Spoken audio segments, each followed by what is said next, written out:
بیابانێکی دامەڵڕاو لە ژیان ئەگەر لە بەشێکی بچووکیدا کانیاوێک و چەنددار خوورمایەک هەبوایە بە بەهشت ناو دەبرا.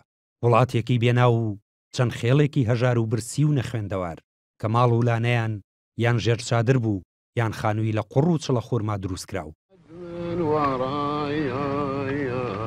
دنیابینی و دڵسۆزی پیاوێک بیابانەکی کردەیەکێک لە پێشکەوتووترین وڵاتانی جیهان و خەڵکە برسیەکەشی کردە میلەتێکی دەوڵەمەند و خۆشگوزەران بە جۆرێک کە چاودێرانی دۆخیە وڵاتە دەڵێن لە ماوەی کەمتر لە نیو سەدەدا هێندەی 5 سەدە گەشەی کردووە.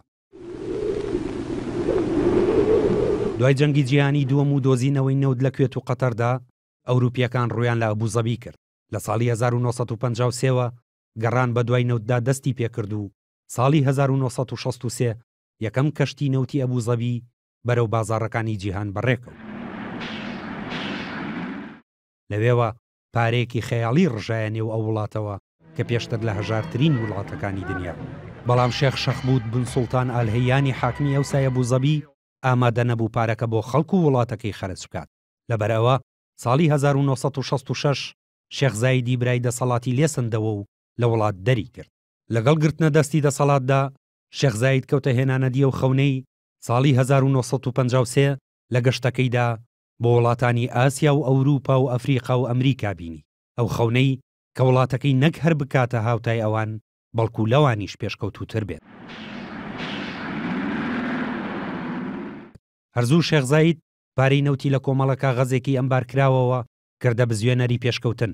هاژەی ئامێرەکان بەسەر لەمدا شەقامیان دروست کرد تاوەکو کەرەستەی بنیادنانی پرد و بەندەر و فڕۆکەخانەکان بجۆزنەوە.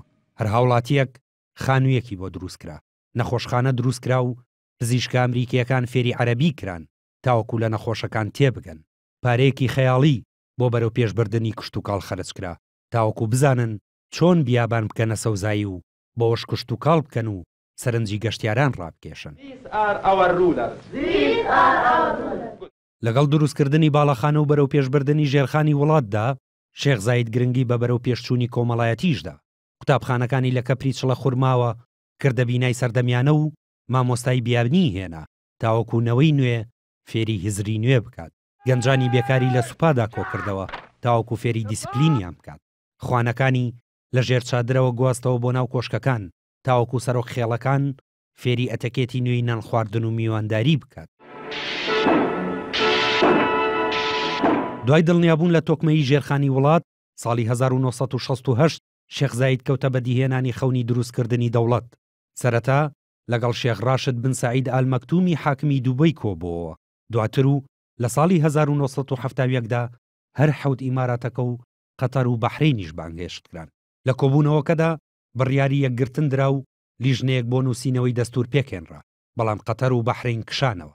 لە 1 دوای 1970دا دەستور نووسرایەوە و بۆ ڕۆژی دواتر دەوڵەتی ئیماراتی عەرەبی یەکگرت و ڕاگەیەندرا و شێخ زاید بووە سەرۆک.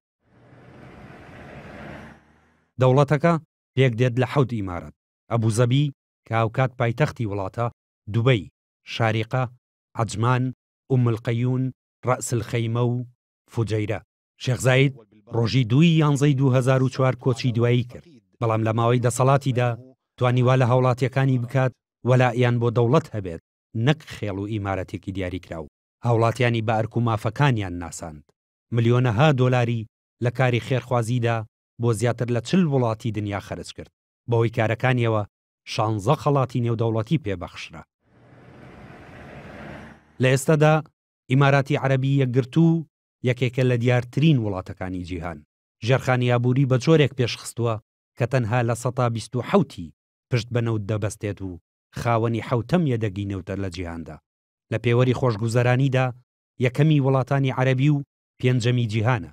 ڕێژەی خوێندەواری تێیدا لە 193. ئەندامی 42 ڕێکخراوی نێودەوڵەتیە. کاریگەری تاوان و توندوتیژی لەسەر کار لە 100%.